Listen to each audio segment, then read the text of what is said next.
Bueno, ¿qué tal?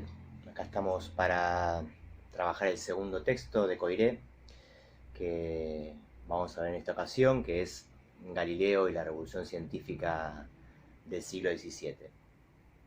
Recordemos un poco lo que habíamos visto en el video anterior, en el otro artículo de Coiré, que tenía que ver con la manera en que el aristotelismo y el platonismo, es decir, estas dos grandes doctrinas del pensamiento clásico, llegan al medioevo, a la filosofía medieval, de maneras diferentes, con un predominio de Aristóteles por sobre Platón, y ahí Coiré nos hacía una especie de resumen de lo central de la teoría del conocimiento de cada uno de estos dos autores, y el hecho de por qué había sido preponderante Aristóteles por sobre Platón en ese periodo histórico.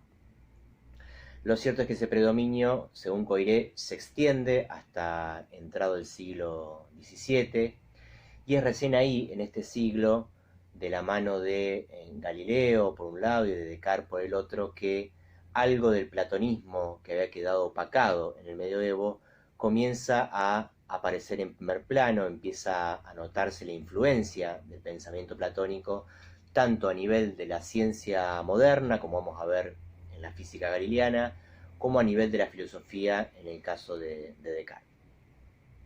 Este texto en particular, como el nombre lo indica, se va a centrar en la figura de Galileo.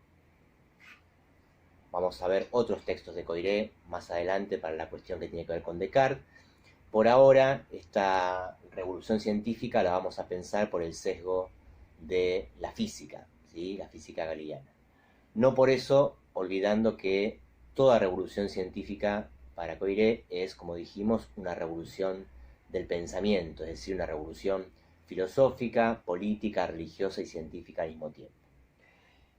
Es por eso que Coiré plantea de entrada, si se fijan en la página 180, al principio del artículo, dice Coiré: la ciencia moderna no ha brotado perfecta y completa de los cerebros de Galileo y Descartes, ¿sí?, como Atenea de la cabeza de Zeus. Al contrario, la revolución galileana y cartesiana, fíjense que las nombra de manera conjunta, ¿sí? Es una revolución tanto galileana como cartesiana, tanto física o científica como filosófica, que sigue siendo, a pesar de todo, una revolución. Había sido preparada por un largo esfuerzo de pensamiento, y no hay nada más interesante, más instructivo ni más sobrecogedor que la historia de este esfuerzo. Es a eso que se va a ocupar Coiré en este capítulo, a contarnos un poco la historia de este esfuerzo de pensamiento, y dice un poco más adelante, en la 182, por qué fue un esfuerzo pasar de una física aristotélica, es decir, una física gobernada, influenciada por la filosofía de Aristóteles, como vimos en el capítulo anterior, a una física galileana, una física moderna propiamente dicha, que va a recuperar elementos del platonismo. ¿Cuál fue la dificultad? ¿Cuál fue el esfuerzo de pensamiento que hubo que hacer? Y dice Coiré en la 182: esto nos permite comprender por qué el descubrimiento de cosas tan simples y fáciles como, por ejemplo, las leyes fundamentales del movimiento, que hoy se les enseñan a los niños y las comprenden, ha exigido un esfuerzo tan considerable, y un esfuerzo que a menudo no ha tenido éxito, a alguno de los espíritus más profundos y poderosos de la humanidad.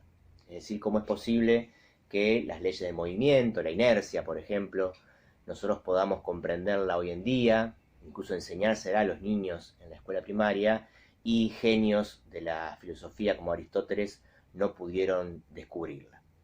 Entonces dice Coiré, es que ellos no tenían que descubrir o establecer estas leyes simples y evidentes, sino que tenían que crear y construir el marco mismo que haría posible estos descubrimientos. Se lo señalo para insistir un poco más en la idea que venimos planteando desde el principio, desde que empezamos a acercarnos a la ciencia moderna desde la lectura de Coiré, que lo que significó esta revolución no fue solamente un cambio a nivel de los contenidos, sino un cambio a nivel del marco de pensamiento que hizo posible estos descubrimientos y que no hacía que fueran posibles en la antigüedad. Vamos a ver entonces, recorriendo de manera un poco esquemática el el artículo de Coiré cuáles fueron las características de la física aristotélica hasta el siglo XVII y en qué se diferenció la física galileana para que digamos que es a partir de ella que entramos en la modernidad, que estamos cabalmente en la ciencia moderna. Física aristotélica, física galileana pueden traducirse también como epistema antigua o ciencia moderna. Epistema antigua designa para Coiré la episteme propia de la física aristotélica y ciencia moderna designa para Coiré la física galileana, es decir, que estamos en ambos casos de sinónimos o análogos, ¿sí? Vamos a hablar de física aristotélica o de episteme antigua y vamos a hablar de ciencia moderna, y ciencia moderna quiere decir en la palabra de Coiré física galileana. Vamos a empezar por la física aristotélica, la física que estaba reinando en el periodo histórico que se ocupa Coiré.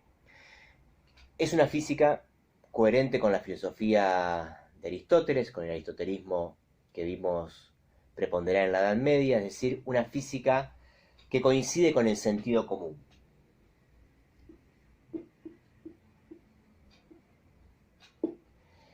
El sentido común, dice Coiré, siempre ha sido y es aristotélico. Cada vez que un pensador, un individuo, se guía por el sentido común, está siendo aristotélico, porque la física de Aristóteles era una física que se guiaba por el sentido común.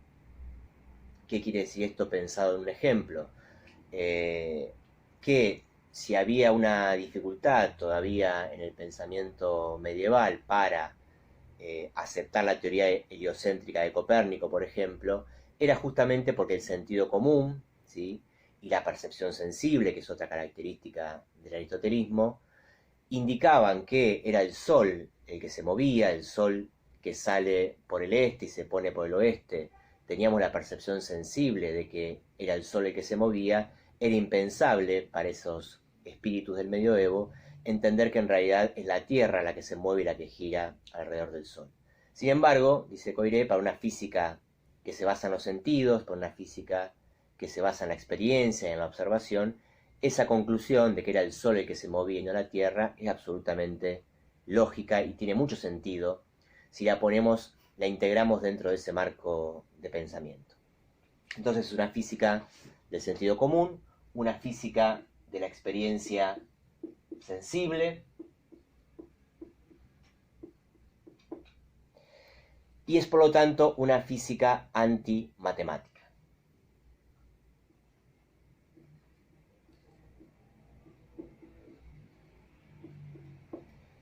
Si ustedes recuerdan, palabras más, palabras menos, estas eran las características que Coiré le atribuía al aristotelismo en la Edad Media en el video anterior. Lo que vamos a ver ahora es cómo esta manera de ver el mundo, esta filosofía o este pensamiento antiguo de Aristóteles tiene consecuencias en la manera en que él pensaba y se practicaba la física de aquella época. Por ejemplo, respecto del movimiento.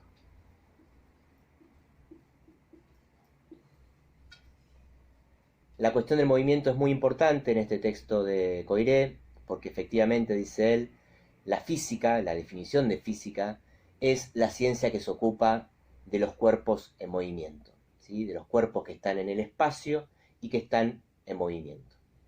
Por lo tanto, la concepción que se tenga del movimiento va a depender de la episteme, del pensamiento que tengamos acerca del movimiento según estemos en la física aristotélica o en la física galileana. La percepción que tenían los antiguos, los aristotélicos, del movimiento era coherente con la percepción sensible. Por lo tanto, veían el movimiento, dice Coiré, como un proceso de cambio.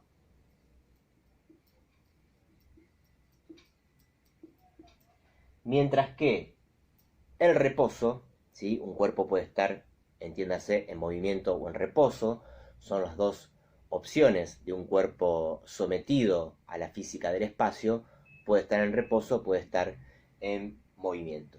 El reposo era considerado, dice Coiré, un estado.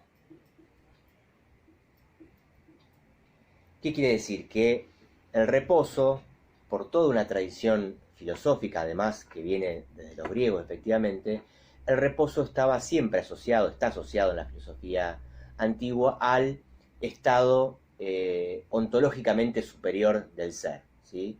El ser en reposo es el ser que está contemplando, es el ser que está en contacto con la sabiduría, que está en posición de observar la verdad, es decir, hay una cierta idea ontológica de que el reposo es el mejor estado en el que se puede estar, valga la redundancia.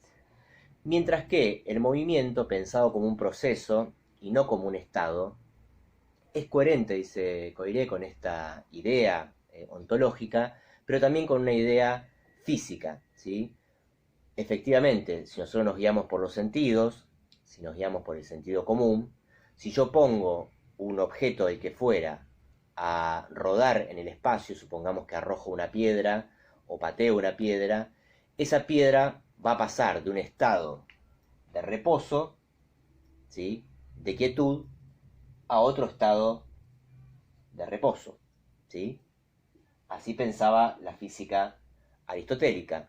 Hay un objeto, que puede ser una piedra, yo la pongo a rodar por la acción de una fuerza exterior, esa piedra se mueve por un periodo de tiempo más o menos breve y vuelve a entrar en reposo, que sería su estado natural. En esta concepción física del movimiento, el movimiento no puede ser más que un proceso, es decir, una instancia que va de un estado de reposo a un estado de reposo, pero nunca un estado en sí mismo.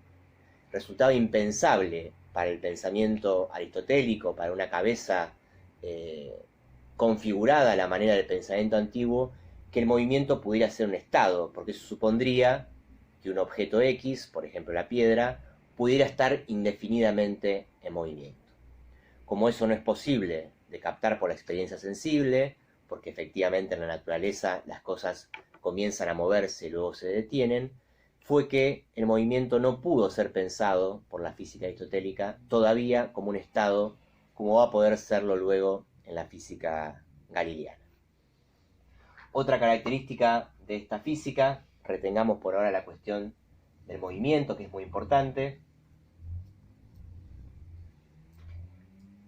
es que esta física creía en una concepción del cosmos, pensaba el conjunto de las relaciones entre los objetos, los cuerpos que se mueven y los seres vivos en términos de cosmos. Cosmos que va a ser definido, dice Coiré, como un conjunto cerrado, finito, ¿sí? Pensemos al cosmos griego como un gran círculo, ya que hemos visto que el círculo es la figura geométrica más armoniosa, más perfecta para el pensamiento griego. Efectivamente, el cosmos era representado como si se tratara de un círculo, ¿sí?, por lo tanto una figura cerrada, finita, en la cual las leyes que correspondían a la tierra y las leyes que correspondían a los cielos eran también diferentes.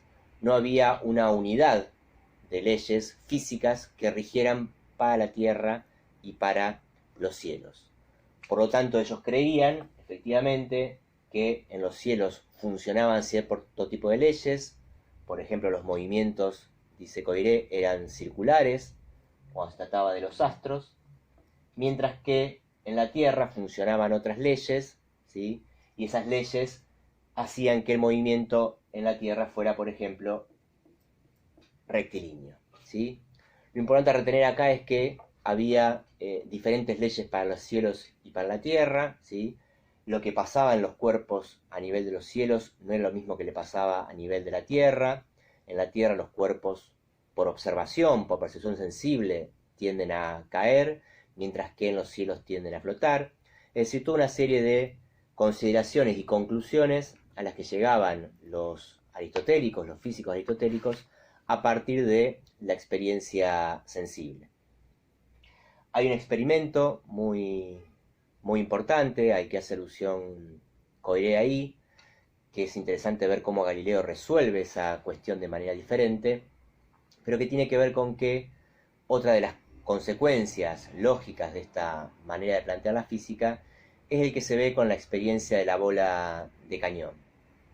se suponía, se creía, hasta Galileo, que si uno estaba en un barco sobre el mar y desde la punta del mástil de ese barco se arrojaba una bola de cañón al mar, se creía, aristotélicamente, que la bola de cañón iba a seguir el trayecto del movimiento del barco, ¿sí?, por ligazón a él. Es decir, que si el barco seguía avanzando hacia la derecha, la bola de cañón al caer también se iba a desplazar hacia la derecha. Es decir, dice de Coiré, todavía no se podía pensar que dos cuerpos físicos tuvieran independencia de movimiento entre sí, es decir, que la bola de cañón, su movimiento, su trayecto, era independiente del movimiento y del trayecto del barco. Finalmente, una tercera característica, dijimos entonces la cuestión del cosmos, cerrado, finito, dijimos la cuestión del movimiento, y en tercer lugar, la cuestión del espacio.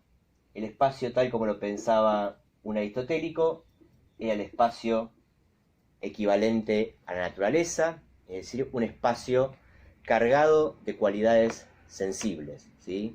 Uno, para referirse a un espacio determinado, para referirse al tamaño, por ejemplo, a la altura, al ancho de un espacio determinado, se recurría a las cualidades sensibles, es decir, este espacio es más ancho, menos ancho, es grande, es chico, es luminoso, es oscuro, es decir, se definía el espacio a partir de las cualidades sensibles, porque eran las cualidades sensibles lo que se podía captar haciendo la experiencia, o sea, lo que se podía captar con los sentidos del cuerpo.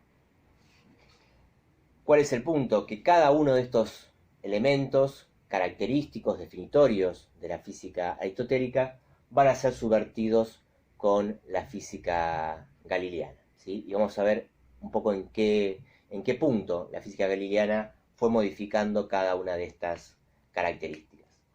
Primera cuestión que señala Coiré, se pasa de la idea de cosmos a la idea de universo. El universo, en contraposición con el cosmos, que era cerrado, va a ser abierto.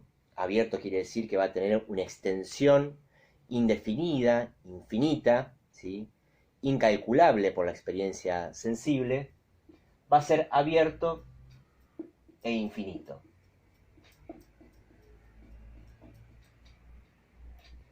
Ahora bien, esta noción de universo, este paso del cosmos al universo, solo se puede pensar, dice Coiré, en una física que incluye la posibilidad del infinito, ¿sí? Una física como la aristotélica, basada en la experiencia sensible, no tiene ninguna posibilidad de acceder al infinito, porque efectivamente nosotros no tenemos ninguna percepción sensible, ningún elemento de la naturaleza que nos permita pensar lo infinito, ¿sí? Lo infinito, imaginar un universo, tratemos de imaginar el universo de manera infinita y nos vamos a dar cuenta rápidamente que resulta inimaginable, ¿sí? Nosotros cuando pensamos en el universo pensamos imaginariamente, ¿no? Nos representamos un espacio negro, ¿sí?, tal como lo hemos visto en algunas imágenes, en películas, pero no podemos representarnos imaginariamente el infinito, ¿sí? Al punto tal que dice Coiré que lo imposible de imaginarizar, podríamos decir, solamente se lo puede pensar de manera matemática, pero no se lo puede imaginar. Y es por eso que la concepción de universo que tenía Galileo, que va a tener la física galileana, es intrínsecamente matemática, porque la sola idea de infinito se puede pensar solamente en el terreno de la matemática, en un espacio que ya no va a ser el espacio de la naturaleza, sino que va a ser el espacio geométrico. Las leyes fundamentales que empiezan a regir a partir de la física galileana son leyes que refieren a un espacio que no es el espacio sensible, que no es la naturaleza, sino que es el espacio geométrico e hipostasiado, dice Coiré. Solamente en un espacio geométrico, hipotético, es que es posible el movimiento de la forma en que se va a dar en la física galileana y que es posible pensar un universo. Vamos a ver un poco más en detalle cada una de estas tres características, pero en principio, para que quede claro de qué manera la cuestión del cosmos pasa a una concepción de universo abierto e infinito, cómo el movimiento, tal como lo pensaban los aristotélicos, va a ser modificado en la forma de concebirse en la física galileana, y que también el espacio va a dejar de ser el espacio sensible, natural, observable, para ser un espacio geométrico que solamente se puede abordar desde la matemática. Vamos a hacer un poco de lugar, de espacio, justamente, porque el pizarrón no es un espacio geométrico, es un espacio material, sensible, por lo tanto no puedo escribir ahí infinitamente. Vamos a detenernos en cada uno de estos puntos que enuncié un poco rápidamente para que se entienda mejor, ¿sí? ¿Qué implica que el universo sea abierto e infinito en esta física, ¿sí? La noción de infinito, como resulta inimaginable, hay que poder pensarla de manera simbólica, de manera matemática, ¿sí? El ejemplo más a mano que tenemos nosotros de lo infinito nos la da los números naturales, ¿sí? Ustedes saben que para escribir los números naturales, es decir, 1, 2, 3 e infinitos, ¿sí? La serie de los números naturales es infinita. Para poder escribir la ley de los números naturales, o para poder escribir los números naturales, de forma tal de que no hubiera que contar infinitamente los números, ¿sí? Lo cual sería una tarea imposible, ¿sí? Porque jamás terminaría, la ley de los números naturales se escribe n más 1, ¿sí? Esto lo recordarán o no, pero bueno, lo recordamos ahora de la escuela primaria, ¿sí? N más 1 es la manera que el álgebra matemática, que la física matemática, encontró para escribir algo que resultaría imposible escribir de manera sensible porque uno estaría infinitamente escribiendo números. Para no escribir infinitamente números, se acordó en llamar n a número, ¿sí? Y atribuirle a esa función la sumatoria de 1. De forma tal que la ley de los números naturales lo que dice es que cualquier número al que se le añada 1 va a ser un número natural, ¿sí? Entonces uno puede poner en el lugar de la variable n cualquier número, sabiendo que si aplicamos la ley de añadir 1, vamos a obtener necesariamente un número natural, ¿sí? Y de esa manera uno puede hacer operaciones, ecuaciones con los números naturales sin necesidad de todo el tiempo tener que corroborar en lo sensible la existencia o no de la infinitud de los números, ¿sí? Lo mismo ocurre con el espacio geométrico es infinito. Vamos a poner aquí espacio geométrico, es decir, no tiene principio ni fin.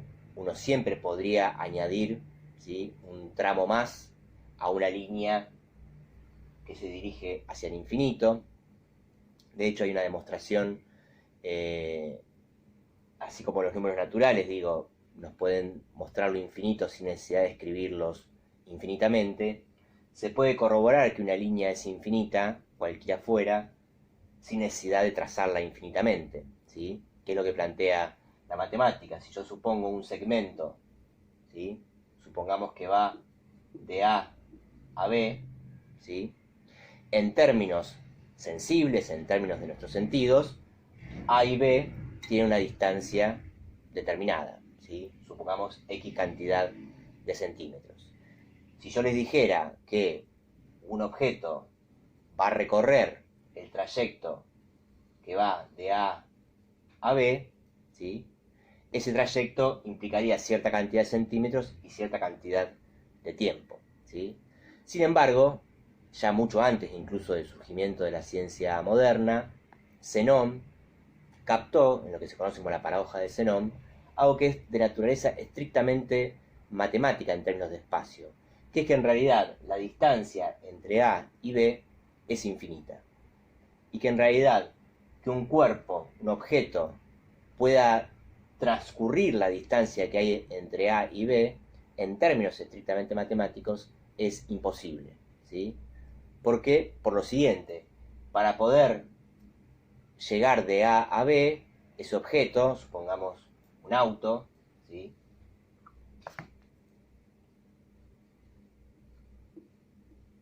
Un auto que, infringiendo la cuarentena, quiere ir de Rosario a Buenos Aires, ¿sí? En términos materiales, ¿no? Va a recorrer 300 y pico de kilómetros, va a demorar 3 horas. Ahora, en términos estrictamente matemáticos, según nos demuestra la paradoja de Zenón y según lo demostraron los matemáticos después, ese trayecto es literalmente imposible, ¿sí? Para poder recorrer el trayecto que lleva de A a B, el auto debería primero recorrer la mitad del trayecto. Supongamos que ese trayecto estuviera aquí, ¿sí? En un punto entre A y B. Pero para recorrer la mitad del trayecto, que va desde A hasta el punto intermedio, debería primero recorrer la mitad del trayecto, ¿sí?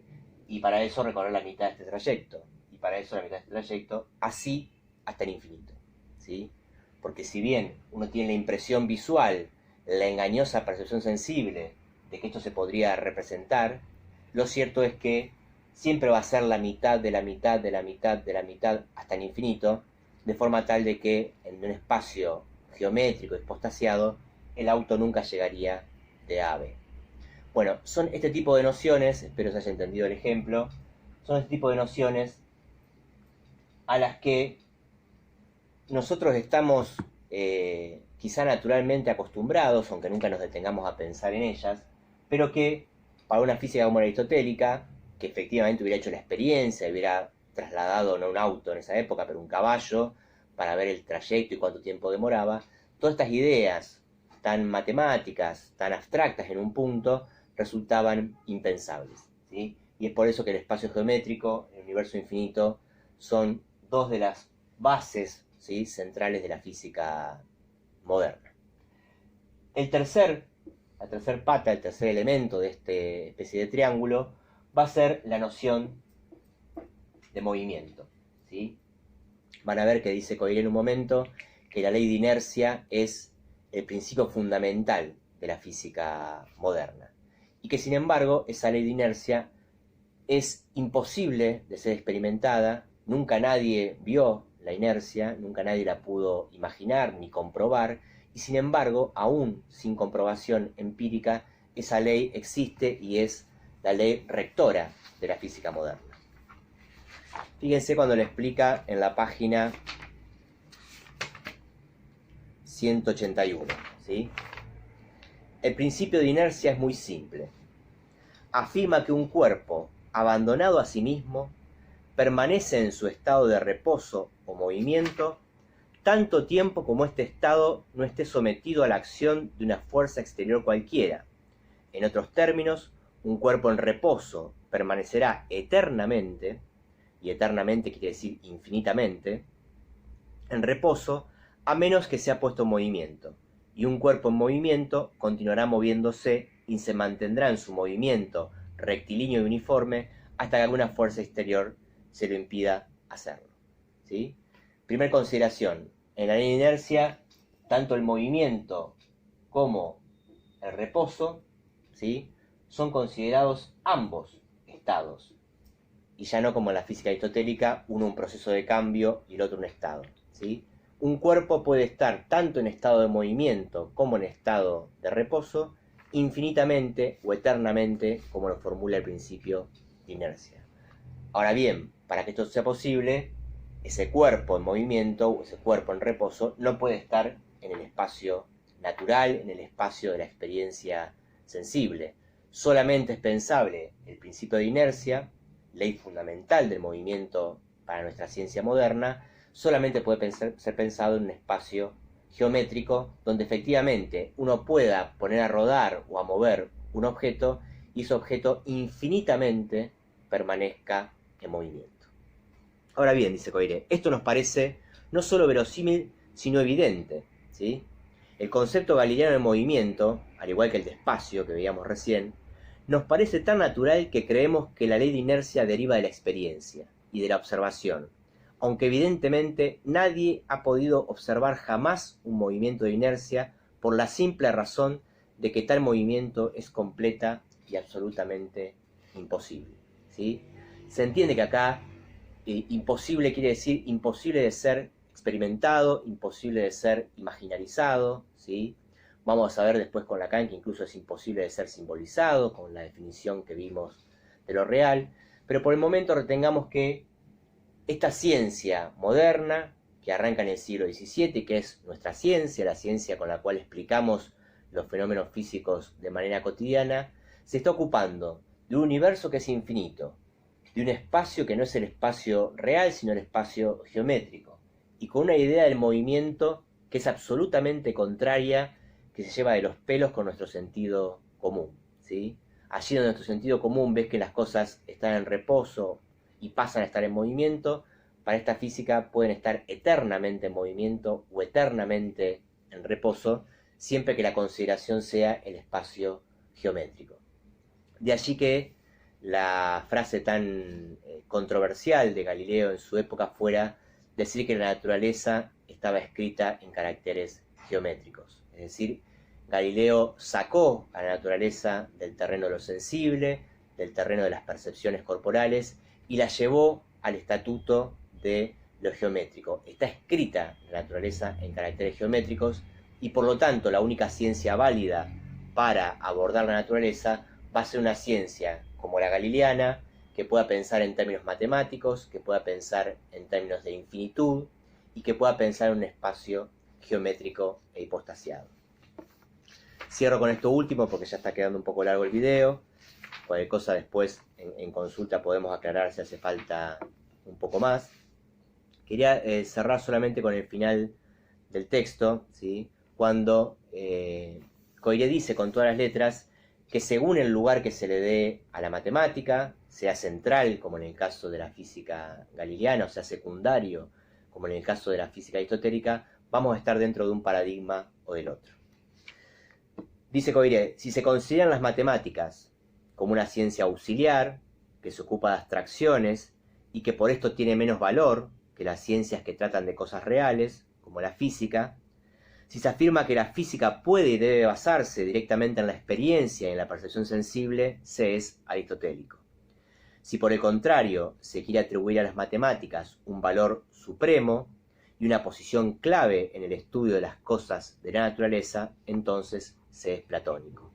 En consecuencia, para los contemporáneos y alumnos de Galileo, como para el mismo Galileo, la ciencia galileana, la filosofía galileana de la naturaleza, aparecía como una vuelta a Platón, como una victoria de Platón sobre Aristóteles.